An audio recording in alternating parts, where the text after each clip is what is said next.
My name is Ellie, I'm 32, and my sister married my fiancé in my wedding dress while I was away on business.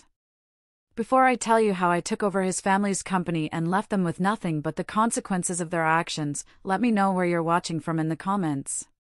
The 17-hour flight back from Singapore was a grueling marathon of recycled air and restless sleep. Every minute that ticked by was a minute closer to sinking into a steaming hot bath, the scent of lavender and eucalyptus filling the air, and then sinking into the arms of my fiancé, Axel. We were supposed to get married in 3 weeks. 21 days. The thought was a warm, glowing ember in my chest, the only thing keeping me going through the jet lag that was already creeping into my bones. I finally pushed open the door to our apartment, expecting the familiar scent of his cologne or the sound of the TV. Instead, I was hit with silence. It was a deep, unnerving silence, the kind that feels empty, scrubbed clean of life. I dropped my luggage by the door, the heavy thud echoing off the hardwood floors. And then I smelled it. Vanilla. It wasn't my vanilla, the complex, musky scent I'd worn for years. This was a cloud of cloyingly sweet, cheap vanilla body spray. The kind my younger sister, Amelia, had bathed herself in since she was 13 years old. A cold, sharp knot of dread tightened deep in my stomach. It made no sense. Amelia lived across town. Why would her scent be lingering here, so strong it felt like she'd just walked out the door? I moved through the apartment like a trespasser in my own home. My steps were slow, deliberate. I called out his name. Axel? Only the silence answered. I walked towards our bedroom, my heart beginning a frantic, heavy rhythm against my ribs. The door was slightly ajar. I pushed it open. My eyes, as if pulled by a string, went straight to the closet. The pristine, white garment bag, the one protecting my $20,000 Vera Wang wedding dress, the one dress I had ever truly loved, was gone. The room started to spin.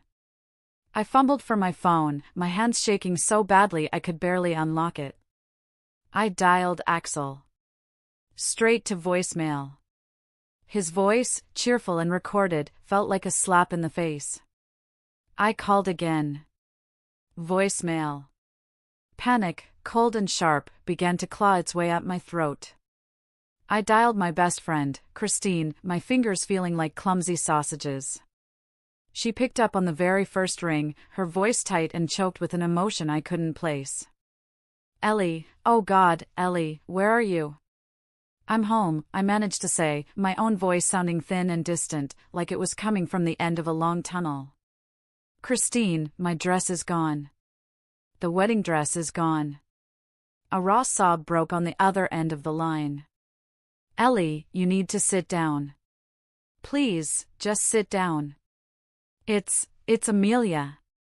My blood ran cold. She and Axel. Ellie, they got married yesterday. The words were just sounds, a jumble of syllables that my brain refused to assemble into anything coherent. A wedding? Yesterday? It was impossible. A mistake. A sick joke. What are you talking about? That's insane. She wore your dress, Ellie, Christine wept. She wore your goddamn dress. It's all over Instagram. I don't remember hanging up the phone. One moment I was listening to Christine cry, the next the phone was silent in my hand. My fingers, moving with a will of their own, opened the app. And there it was. Not a nightmare. A digital reality, broadcast for the world to see. A flood of professionally taken photographs. Amelia, my baby sister, the one I had practically raised, was beaming, radiant in my dress. Her arm was linked through Axel's. They were kissing on the steps of the city courthouse. They were cutting a tiered cake in a lavishly decorated restaurant. They were surrounded by his parents, his siblings, all of them smiling, raising champagne glasses.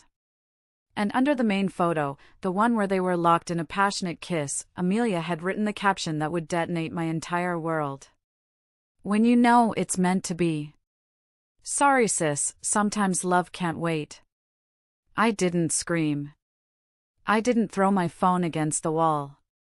I didn't shatter a single thing. I just stood there, in the suffocating silence of my empty apartment that reeked of her betrayal, and I felt a profound, terrifying calm wash over me. It was the calm of a battlefield after the bomb has dropped. The woman who had boarded that plane to Singapore, the happy, trusting fiancé, was gone. She had died somewhere over the Pacific Ocean. The woman standing here now, in the ruins of her life, was someone entirely different. Someone they had created.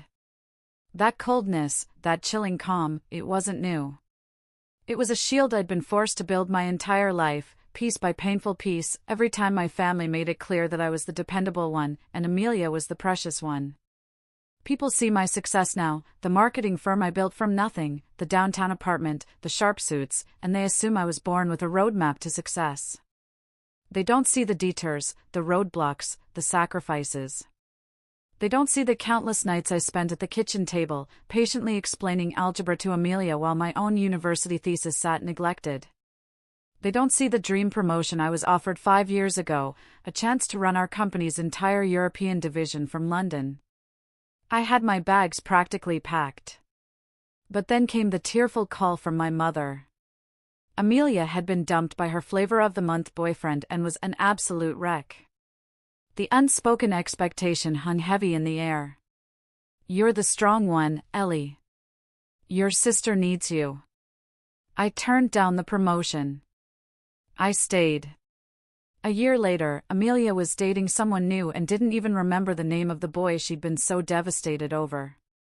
The London opportunity never came again. The most glaring example was her college fund. Or rather, the lack of one. My parents had always been financially comfortable but not wealthy. They made it clear that we were expected to work for what we wanted. I worked 2 jobs through high school, saving every penny. That money, combined with a small inheritance from my grandmother, became my college fund. I guarded it fiercely. Amelia, on the other hand, spent her money as fast as she earned it. Then, in her sophomore year at the state university, she was caught in a massive cheating scandal. She hadn't just cheated on a final, she had paid another student to write her entire term paper. She was expelled. The shame was immense for my parents. Their solution wasn't to make her face the consequences. It was to erase the problem. They found a small, expensive private university that was willing to accept her. The only problem was the tuition. It was astronomical. I remember the conversation like it was yesterday. We were in my parents' living room. I had just received my first significant bonus from work, a reward for landing a huge client. I was ecstatic, already planning a trip to Italy, a lifelong dream. My father cleared his throat. "Ellie," he began, his eyes fixed on the fireplace. "Amelia has this wonderful opportunity, but we're a little short."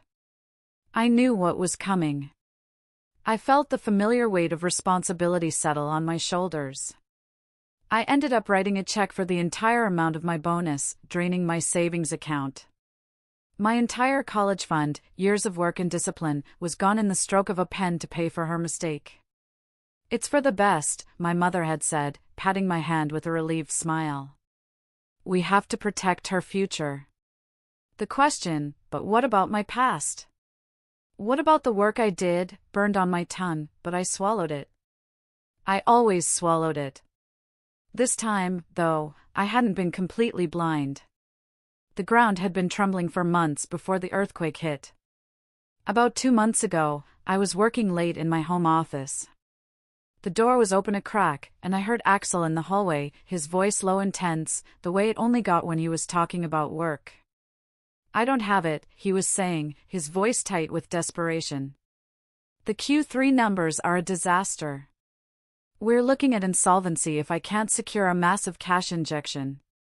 I'm telling you, the whole legacy is on the line." There was a pause. I know. I have one last idea, a final solution.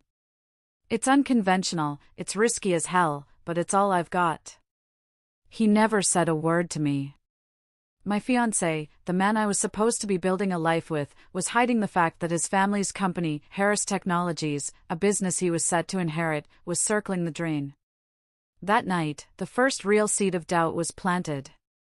It was a cold, hard little seed of suspicion, and I decided to water it. The next day, I called my business advisor, Bruno. He's a shark in a $1,000 suit who had guided me through my toughest negotiations. I met him for coffee. "Bruno," I said, keeping my voice low. "I need you to do something for me. Off the books. I need you to start a deep dive investigation into Harris Technologies. I want to know everything, their debts, their assets, their vulnerabilities. And I want you to quietly prepare the legal framework for a hostile takeover. Use shell companies, private equity funds, whatever it takes. I want to be in a position to buy a controlling interest, and I want to be able to do it fast." Bruno, ever the professional, simply took a sip of his espresso. He didn't ask about my engagement or my personal life. He saw the look in my eyes. "Consider it an insurance policy," I had added, trying to justify the cold knot of dread in my gut. "Consider it done," he had replied. So as I stood there in my apartment, the ghost of my sister's perfume a physical presence in the room, my phone buzzed with a new text message. It was from Bruno. It read, "Deal sealed. The final block of shares was acquired at 4 p.m. Eastern Standard Time. You now own controlling interest in Harris Technologies. The announcement goes public next week. Congratulations." I looked from the text message to the picture on my other screen. Amelia, so smug and triumphant in my stolen dress. Axel, my fiancé, my ex-fiancé, smiling like he had just secured his family's inheritance and future. A small, dry, humorless laugh escaped my lips. They had no idea. They thought they had taken everything from me. They were about to find out they had just handed me the keys to their kingdom, and I was about to burn it to the ground. The next morning, my doorbell buzzed, a shrill, unwelcome sound in the heavy silence of the apartment. I looked through the peephole and saw Leah, one of Amelia's closest friends, shifting nervously from foot to foot. I opened the door. She looked pale, her eyes red-rimmed and shadowed with guilt. She couldn't meet my gaze. "Ellie," she whispered, her voice cracking. "Oh my God, I am so sorry. I couldn't sleep. I have to tell you what really happened." I stepped aside and let her in. We sat on my stiff, formal living room furniture, a space that had always felt more like a showroom than a home. The silence stretched between us, broken only by Lee's shaky, hitching breaths. She finally looked at me, her eyes swimming with tears. "This wasn't some whirlwind romance, Ellie. This wasn't spontaneous. They planned it. For weeks. The moment you confirmed your flight to Singapore, they started. She told me everything. How Amelia had borrowed my apartment key from the spare key hook weeks ago and had a copy made. How she had systematically, poisonously, dripped lies into Axel's ear, convincing him that my business trip was a cover for an affair with a partner in Asia. She had played the part of the concerned, heartbroken woman, the shoulder for him to cry on, all while orchestrating the entire deception. She was so proud of herself, Leah said, a note of pure disgust in her voice. She was laughing about it with us, with her friends. She thought it was the smartest thing she'd ever done. Lee's hands trembled as she pulled out her phone. "You need to see this. You need to know how she really felt." She scrolled and then turned the screen towards me. It was a group chat. My stomach clenched into a tight, painful knot as I read Amelia's words, glowing on the screen. "The workaholic has no idea. She's probably in some boring meeting about salary caps while I'm closing in on her man. LOL. Another message, from just 2 days ago. Honestly, I'm doing him a favor. He needs a real woman who will be there for him, not a walking spreadsheet who cares more about a promotion than a relationship. Besides, the Harris family has money. It's about time someone in our family married into a real legacy. The cruelty was so casual, so breathtaking. It wasn't just a betrayal, it was a calculated conquest. She saw my life, my love, my future, not as something precious, but as a prize to be stolen, a shortcut to the life she felt she deserved but was too lazy to build for herself. Leah then delivered the final piece of information, her voice dropping to a whisper. She told me why she did it, Ellie. She was bragging to me last week. She said she was tired of living in your shadow. She said, Ellie gets everything she wants. For once, I'm going to take what I want. Leah started to cry then. I'm sorry. I feel disgusting. She made fun of me last month, told everyone a secret I told her in confidence. I realized then, she's not a good person. She doesn't care about anyone but herself.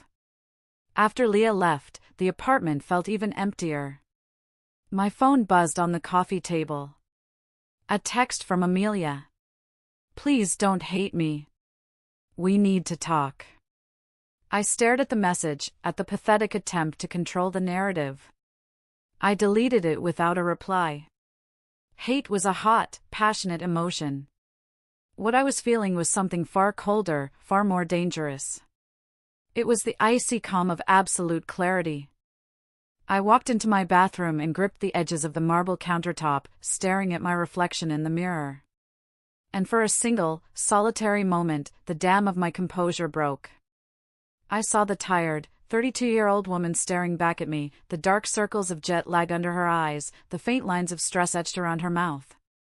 I saw the girl who gave up her dream trip to Italy. I saw the young woman who turned down a career-defining promotion. I saw the sister who had always put Amelia first, who had cleaned up her messes, paid for her mistakes, and defended her to the world. A single, hot tear traced a path down my cheek, followed by another and another. A gut-wrenching, soul-tearing sob escaped my lips, the sound of a heart breaking. I had given her everything. My time, my money, my unwavering support. And she had repaid me by carving out my heart with a smile on her face. I leaned against the cool marble, my breath catching, my body shaking with the force of the grief. But as quickly as it came, it was gone. I pushed myself upright. I wiped the tears from my face with the back of my hand. I looked into my own eyes in the mirror, and the reflection that stared back was no longer weak. It wasn't the victim. It was forged in ice and fire.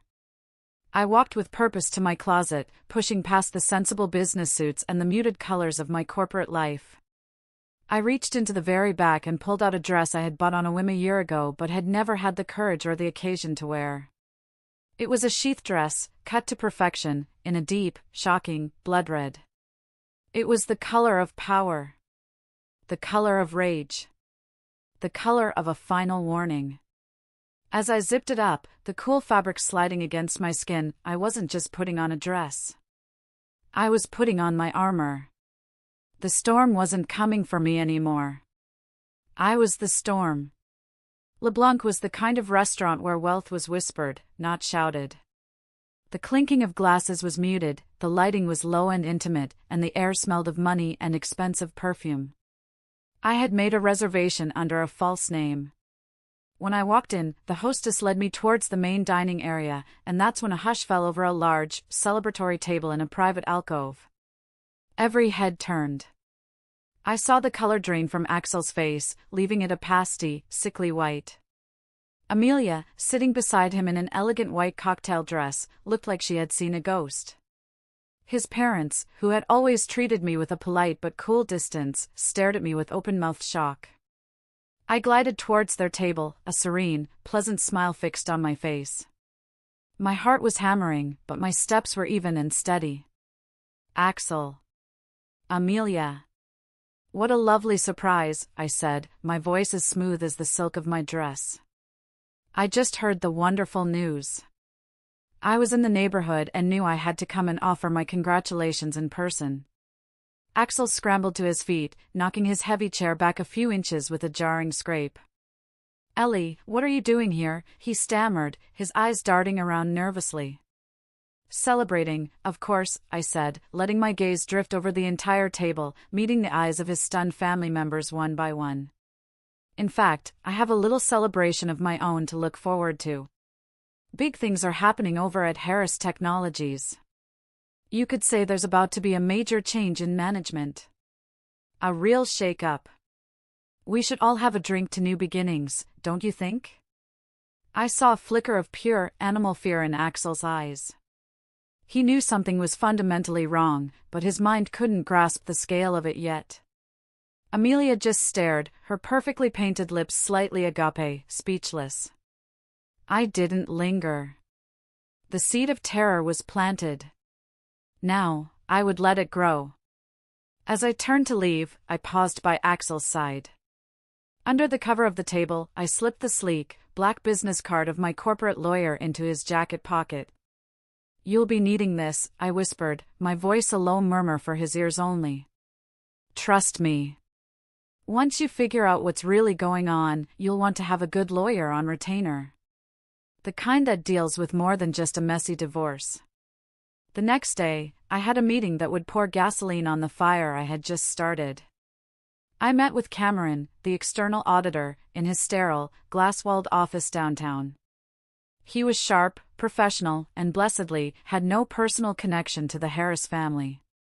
He slid a thick, bound folder across the polished conference table. Ms. Vance, he began, his tone grim. Your timing in acquiring the company was, let's just say it was impeccable. A few concerned board members hired me weeks ago to look into some financial irregularities. What I found was much, much worse than they suspected. He opened the folder. Inside were pages and pages of spreadsheets, bank statements, and copies of wire transfers. It was a labyrinth of deceit. He pointed to a series of transactions, highlighted in yellow. Over the past 18 months, Axel Harris has systematically embezzled just over $12 million from his own family's company. My blood ran cold. I had suspected mismanagement, desperation. I had not suspected grand larceny on this scale. He's been funneling the money into a series of offshore accounts, Cameron continued, tapping a finger on a complex flowchart he had drawn. But to cover his tracks domestically, he set up several shell accounts. The problem for him is that those accounts needed a clean name, someone with a good credit history who wouldn't ask too many questions and who he could control. He slid another document towards me. It was a stack of bank applications, all filled out in Axel's neat, precise handwriting, but the signature at the bottom was a flowery, familiar scrawl. Amelia Vance. He's been grooming her to be the fall guy, Cameron said, his voice devoid of emotion. He uses her name, gets her to sign documents she clearly doesn't understand, probably telling her they're for investments or tax purposes.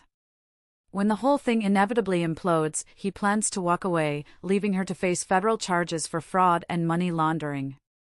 From what I can tell from these preliminary files, it's a pattern. He did something disturbingly similar to a previous business partner a few years ago, a woman who lost everything. I sat back in the plush leather chair, the red dress from the night before feeling like a distant, naive memory. This was no longer just about a stolen wedding or a broken heart. This had spiraled into a calculated, predatory crime.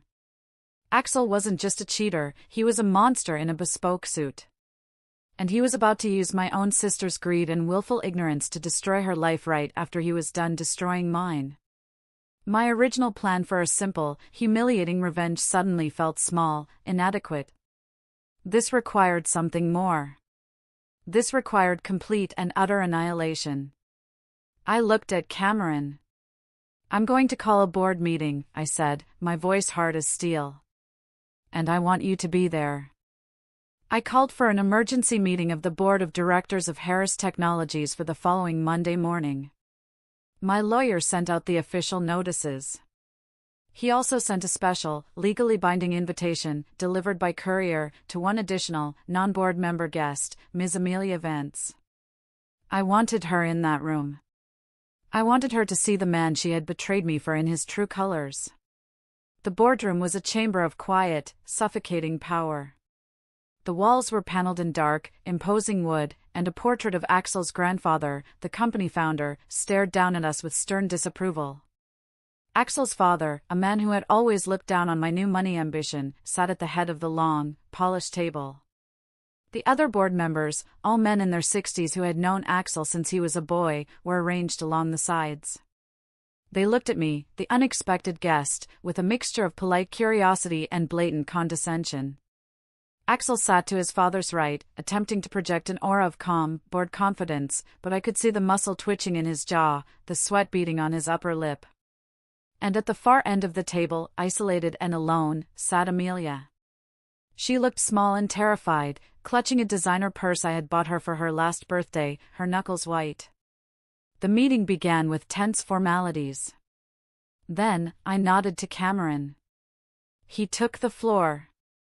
Calmly, methodically, he began his presentation. He didn't use inflammatory language. He just stated the facts, projecting the evidence onto the large screen at the end of the room. He showed them the wire transfers to offshore accounts.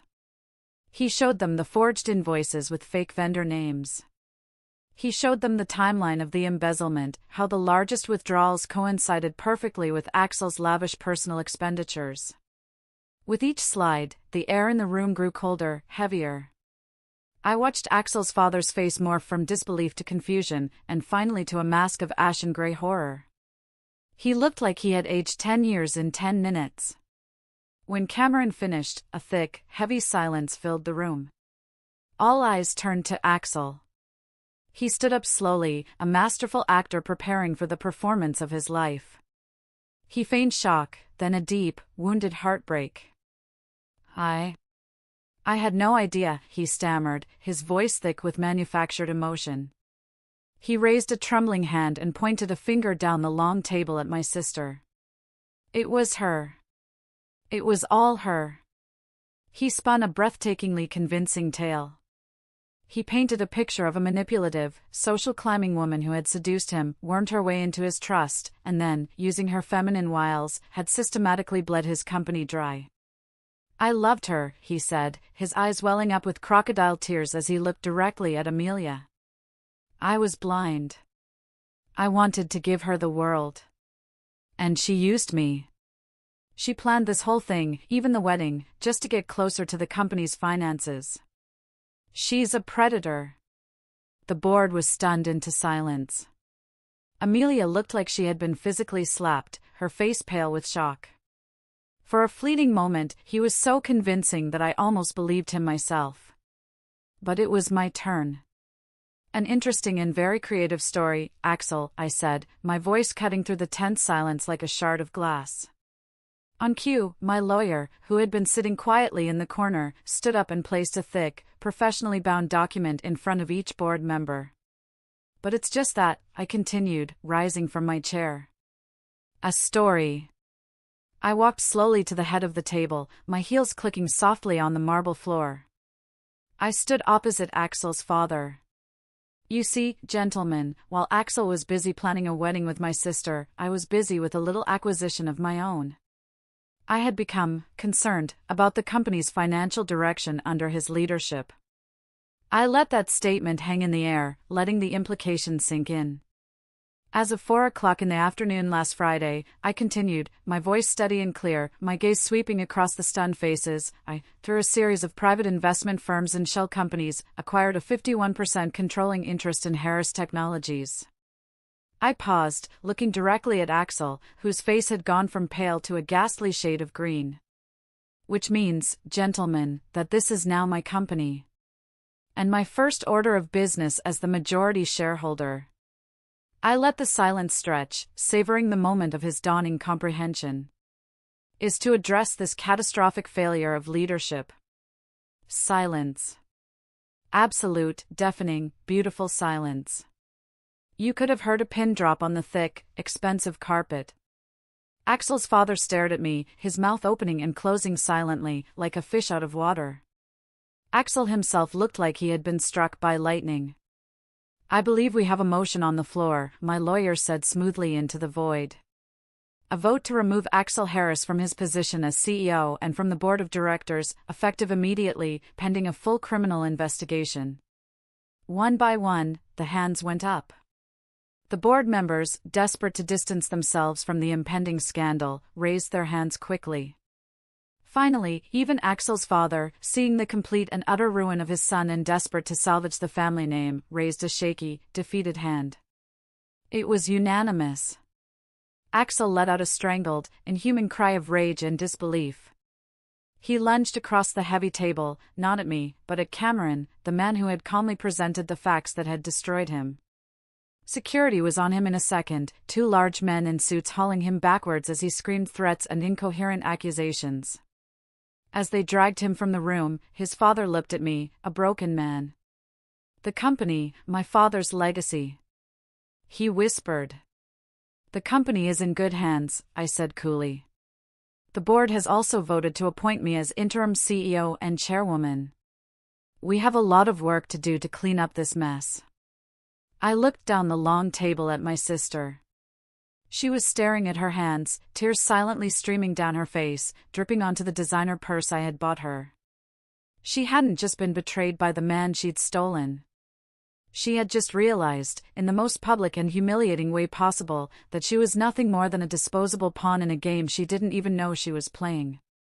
The victory felt immense, but it wasn't complete.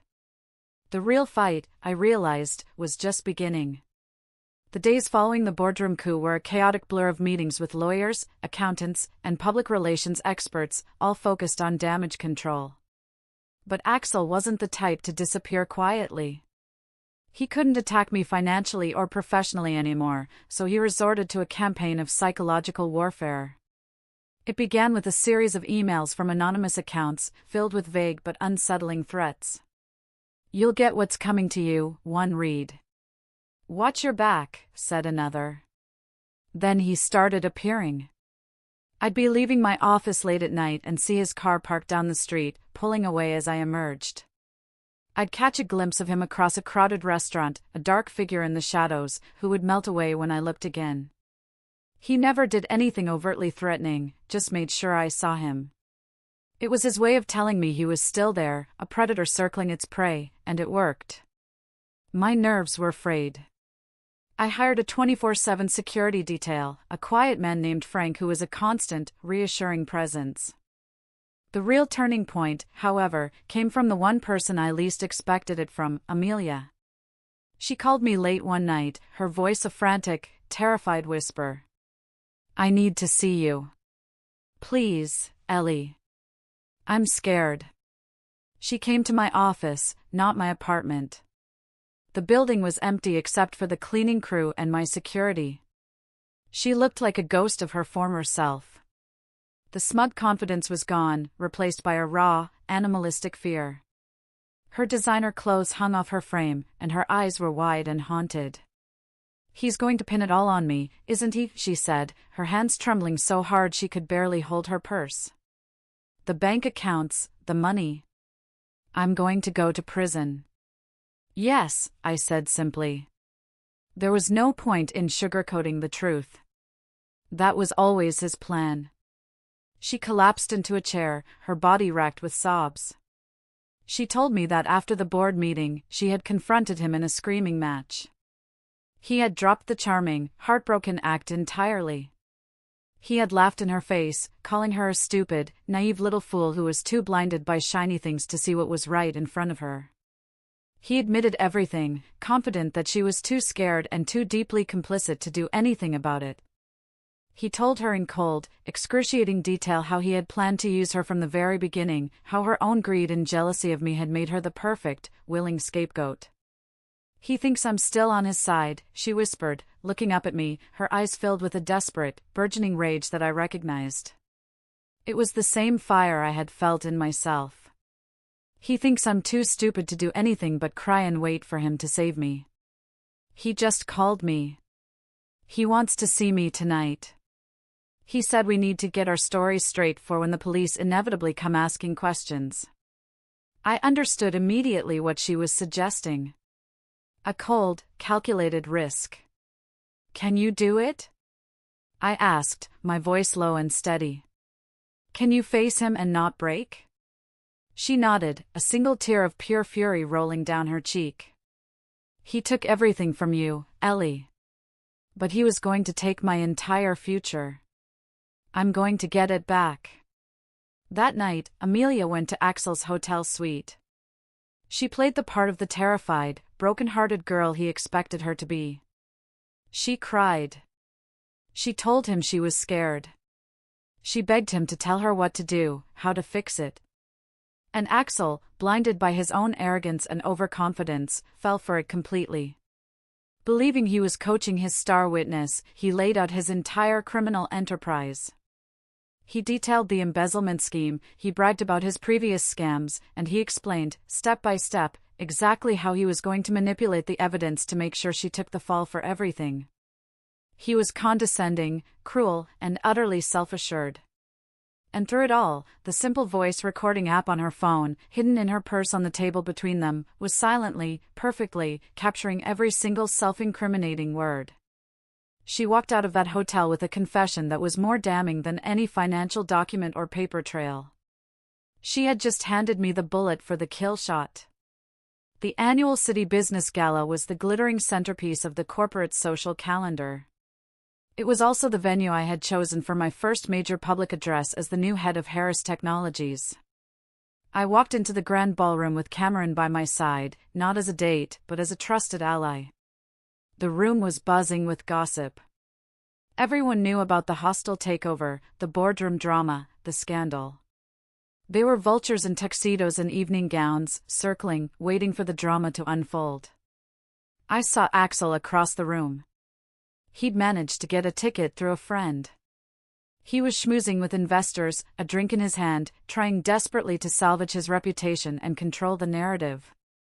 He saw me and gave a small, condescending smirk, a look that said, "You haven't won yet. This world still belongs to me." When it was my time to speak, I walked onto the stage and stood at the podium, the bright lights warm on my face. I looked out at the sea of faces. I didn't talk about the drama. I didn't talk about betrayal. I talked about the future. I talked about integrity, transparency, and a new chapter of responsibility for a legacy company. And then, for my closing, I announced my first major initiative as CEO.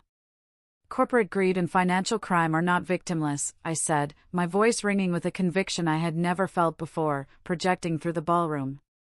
They leave a trail of broken lives, shattered trust, and stolen futures. To that end, Harris Technologies is launching a new foundation. The Harris Restoration Fund, endowed with an initial $10 million from corporate profits, will be dedicated to compensating the victims of financial fraud, starting with every single person defrauded by the previous CEO of our company. A collective gasp went through the crowd. As I spoke, I saw Cameron and Amelia, who had entered discreetly from a side door, approach two men in dark, conservative suits near the exit. They were FBI agents I had arranged to have invited as guests of the company. Amelia, her hand steady, handed one of the agents her phone. Cameron handed the other a copy of his official audit. I watched it all unfold from the stage, as if observing a play. I saw the agents listen intently for a moment, then nod. I saw them calmly begin to walk through the crowd towards Axel's table. There was no scene. There was no shouting. Just a quiet word, a flash of a badge, the low murmur of "Mr. Harris, we need you to come with us." The color drained from Axel's face. His drink slipped from his fingers and shattered on the floor. The entire room watched in stunned, breathless silence as the man who had walked in like a king was quietly, professionally, and irrevocably escorted out of the ballroom like a common criminal. His public execution was silent, efficient, and absolute. I finished my speech to thunderous, sustained applause. I hadn't just won. I had completely changed the narrative. I had taken the ugliest secrets of the company's past and turned them into a public promise of restitution. I had taken the power back, not for revenge, but for renewal. Axel was sentenced to 15 years in a federal prison. The combination of Cameron's meticulous audit and the damning, hour-long confession my sister had recorded sealed his fate completely. He never saw it coming. A few weeks after the sentencing, Amelia and I met for coffee. It was the first time we had been alone together since that horrible day. The air between us was awkward, freighted with the weight of a lifetime of unspoken resentment and one catastrophic, unforgivable betrayal. "I'm sorry, Ellie," she said finally, staring into the depths of her latte. "And I know saying sorry isn't enough. It will never be enough. I was selfish, and I was jealous, and I let those ugly feelings make me into someone I don't even recognize." I looked at her, really looked at her, for the first time in a long time. The entitled princess was gone. In her place was a woman who had stared into the abyss and had been forced to confront the person she had become. "Trust is like a mirror, Amelia," I said quietly, the words feeling heavy and true. "Once it's shattered, it can never be the same again. The cracks will always be there. But maybe we can take the pieces and build something new. Something different." I slid a folder across the table. It was a formal job description and offer letter. Director of the Harris Restoration Fund. "This isn't a gift," I said, my voice firm but not unkind. "And it's not forgiveness. Not yet. It's a chance. A chance to use what you've learned from this nightmare to actually help people. A chance to earn back your own self-respect. The rest will have to follow." She opened the folder, her eyes scanning the page. Tears welled up, but this time, they weren't tears of self-pity. They were something else. For the first time in a long time, I felt a flicker of hope for us. Tonight, I'm sitting in my office, the city lights twinkling below like a carpet of fallen stars. Cameron and I have started spending more time together, building a slow, steady friendship based on mutual respect and a shared sense of justice that might, one day, become something more. My phone buzzes on the desk. It's an email from Amelia. The subject line reads, "Q1 report, Harris Restoration Fund." It's not an apology or an excuse. It's a detailed, professional report outlining the first families they've been able to help, the lives they've started to piece back together. I still have the wedding dress. It's in a preservation box in the back of my closet. I don't keep it to remind me of the pain or the betrayal. I keep it to remind me of the woman I was forced to become the day I found it gone. A woman who learned that sometimes, the best revenge isn't about destroying the person who hurt you. It's about surviving, rebuilding, and creating something so strong and so good in the wake of their destruction that their betrayal becomes nothing more than a footnote in your own story of success. Thank you so much for listening to my story. It wasn't easy to share, but I truly hope it helps someone out there who feels like their world has been shattered to pieces. Have you ever had to choose between getting revenge and rebuilding your own life? Let me know your story in the comments below. And if you haven't already, please like this video and subscribe for more stories.